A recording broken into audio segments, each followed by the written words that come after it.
let's get more on it really from the guy who is in it. Let's bring in the guy I'm subbing for today. UFC Tonight co-host and top light heavyweight contender, Daniel Cormier. He's coming in via Skype. DC, thanks so much, man, for giving us a great and entertaining historical fight on Saturday. What has the last 4 days been like for you in the wake of UFC 182? Man, it's been tough. It was a tough fight, and I think you owe it to yourself to let it burn a little bit, let it hurt, because if you try to move forward too fast, it doesn't have the effect that you hope that it has and allow you to rebuild yourself afterwards. So yeah, it's been pretty tough, but tough for a number of reasons. DC, is there something specific that kind of threw you off in that fight? And obviously now looking back, it's easy to look at things and say, I wish I did this differently. What's your assessment of the fight? Well, man, I think I kind of was starting early, and I tried to really gauge his speed and his ability early in the first round, and he started to get off. Towards the end of the round, I felt like I started doing well. I thought I fought extremely well in the second and third round. Fourth round, I just didn't fight, took the round off, and I allowed him to take the momentum of the fight. And in the fifth round, we really just didn't do much of anything. So if there was anything I can take from the fight, it was that I wish that I would have fought as I did in the second and third round continuously.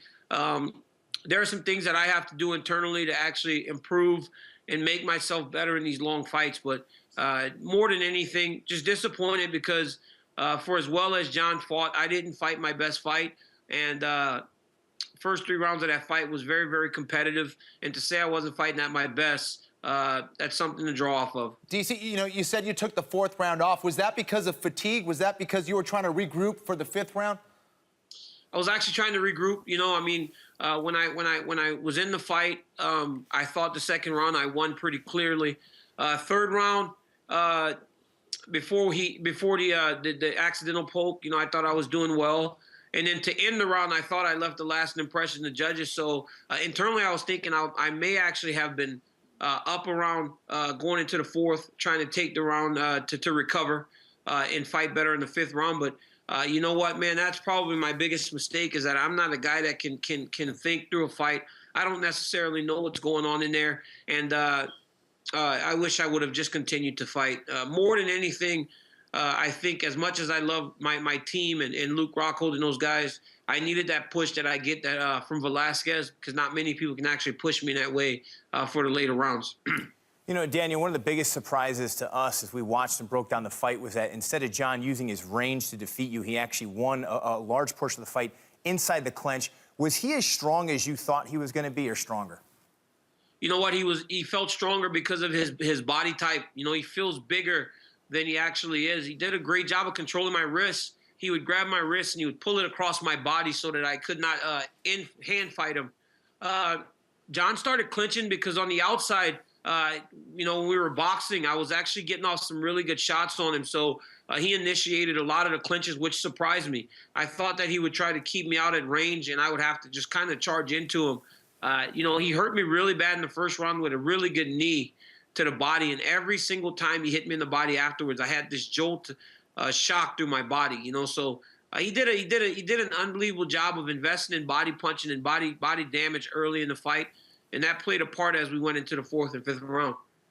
DC, obviously you heard the unfortunate news about the positive cocaine test for Jon Jones. What was your first reaction to that? And does that change the fight for you at all? No, man. The fight is what it is. He won the fight. I didn't, believe by any way, shape, or form I won that fight. But, first thing was just how unfortunate, this is a guy that has the ability to reach people at a different level. We all praise Anderson Silva for being the greatest fighter of all time. And we praise all these other people, but not many people actually can reach outside of the sport and outside of the world of mixed martial arts. And I believe that Jon is one of those people that can do that. It's just very unfortunate that these incidents keep happening after he has these unbelievable performances to where it kills his momentum. He should be a star amongst stars. He should go into places like the ESPY Awards and be as recognized as some of the greatest basketball and football players in the world. But because of the things that he does outside of the octagon, it holds him back. So yeah, just unfortunate, very sad, and just wish that he would, kind of get it together and be that beacon of light and beacon of hope that so many people need in the world right now. You know, DC, normally bad blood fights, that usually ends when the fight's over and there's some mutual respect. This one didn't seem to end that way. Do you think there's still some grudges that are being held on to? Well, those feelings, when they're 100% real, they don't just go away because we fought once. No, John and I still have things to deal with, and I think the only way we're gonna ever do that is if we stand across the cage from each other again. Going back and watching the fight, it was a tough fight, as I thought. We both did a lot of damage to each other, and it's a fight that at some point will happen again. I've said, you rebuild yourself brick by brick, and that's what I'm gonna do after I give myself some time to allow this to burn. It needs to hurt. It needs to motivate you from the inside out. You have to let this sit and burn inside you for a while before you start trying to move on. So I believe that at some point, John and I will stand across the cage from each other, and hopefully the outcome will be different. DC, I think a lot of fans would agree with you. They would love to see a second fight between you two, and we'll see you next week, bud. All right, Kenny, thanks. Brian, thank you guys.